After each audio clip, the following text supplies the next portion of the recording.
I always loved comics, especially superhero comics. Like a lot of people, I grew up reading Superman, Batman, Captain America, all that good stuff. But my absolute favorite was Spider-Man. So it's no surprise that I grew up to work at a comic book store. But that's not important. You want to know about the story. Well, one day after work, I stopped off at this little rundown toy store. The guy that ran the place looked about nonchalantly, almost as if I wasn't there. I looked around, there were a few nice collectibles on the shelves. But what really caught my eye was a strange action figure.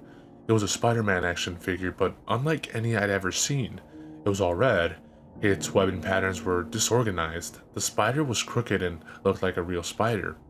Also, the lenses appeared to be broken. There were small painted-in cracks in the mask lenses.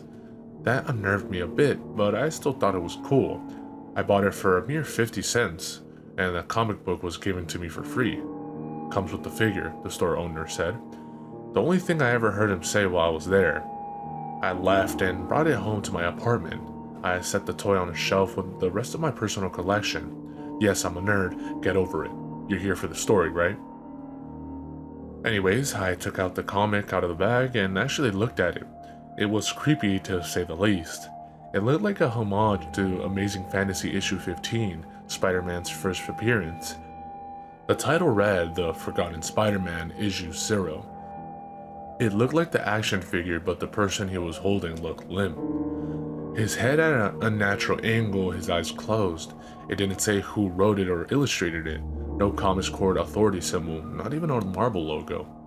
It started with Peter Parker, as per exception, attending the radioactive activity demonstration. I began to feel nostalgic as my eyes scanned the panels. The spider was caught in the radioactive energy. It landed on Peter's hand and it bit him. That was normal, but then I noticed something weird, more like frightening. Instead of just a bite, blood poured from the wound. It covered Peter's arm. He was screaming, begging for help as the others looked on in horror. His body became covered in red, reminiscent of the Carnage symbiote, and strange black cords ripped from his wrists and ankles, wrapping into the disorganized web pattern that I had seen on the toy. The spider that bit Peter crawled onto his chest and became a part of his body. A scientist reached out to Peter, but Peter lashed out and attacked him, strangling the others with black webbing and a mindless rampage. Suddenly, I forgot that I was a 25-year-old man, and I, like a frightened child, whispered, Spider-Man? I continued reading. Spider-Man, if I could call him that, started brutally murdering people. The blood on the page was such a deep shade of red, I almost thought that it was inked with real blood. I had to put it down. I was getting sick to my stomach. Then something caught my eye. I turned to see, sitting on top of my fridge was the toy. It was crouched in the trademark Spider-Man pose. It was freaky. I had put it on my shelf standing straight up. The cracked lenses looked at me, and not just positioned in my direction, it was literally looking at me. I don't know how, but somehow I knew it wanted me to keep reading the comic, so I picked it up and opened it again. Spider-Man was still killing, but what I saw only made it worse. He was making his way to his home, ripping off Mary Jane's head and beating people with her spine along the way.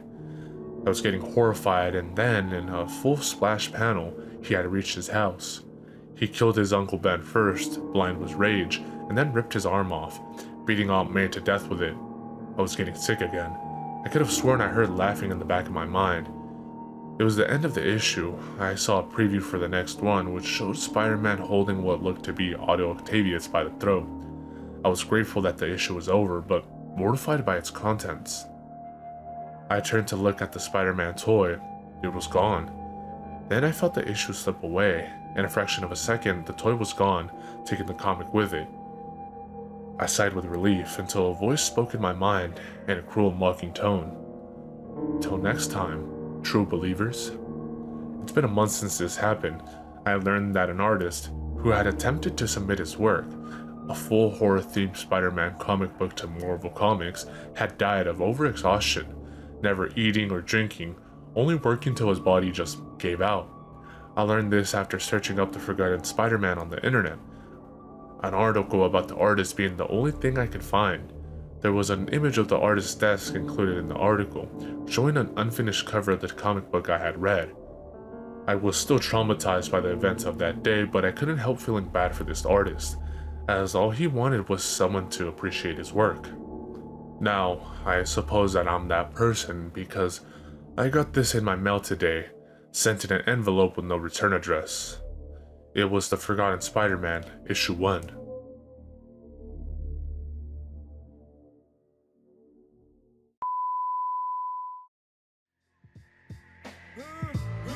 Big up to all my peoples. I done dug into my bag of tricks, came up with some different skits, not your average mafia. I be on some different shit, you know I'm pimping shit that make you use your mind. So if you can fill in the blanks, do it when it's time. Come on, 1, 2, 3, 4, 5, 6, 7. Feel like I'm in hell, but I wish I wasn't. Yeah, you got it, now knock it. While I rock it, I stick plugs in the socket and money in my. Yo, I get psychotic when you try to diss my staff. No props for your block, so